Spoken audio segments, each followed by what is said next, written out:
వీడు హనుమంతుడు అంటాడు. మేము అట్లాంటి చిల్లర కథలు వాడాం. అబ్బో రాముడు లక్ష్మణుడట హనుమంతుడట. జానకి గురించేనారా నా కొడుకు ఆగమాగమయ్యేది. జానకి ఎవరమ్మా? ఏం మాట్లాడుతున్నావు నువ్వు?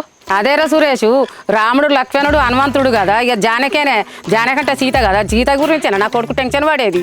ఓ జానకంటే మన సీతమ్మ అన్నట్ట. అవునా? ఈ కౌశల్య తల్లికి తెలియకుండా సీత పట్టినే వస్తుందా నీకు తెలియకుండా? అవునారా? జానక్కును నా కొడుకు ఏం సంబంధం రా? 2-3 సార్లు ఫోన్లో మాట్లాడుతా అంటే ఇన్న నేను. అదా అమ్మ, మేము నలుగురం ఫ్రెండ్స్ లాగా ఉంటాను.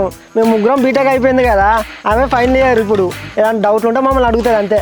అబ్బాబ్బా ఏం నటించుతానరా మీరు? లోకంలో ఏ అవార్డు వచ్చినా మీకు ఇయ్యాలరా. నా కొడుకు జానకిని ప్రేమిస్తానని చెప్పిండ్రా. నా కొడుకు అబద్ధాలు ఆడు, దానికి మీరు అబద్ధాలు ఆడతారులారా? నాకు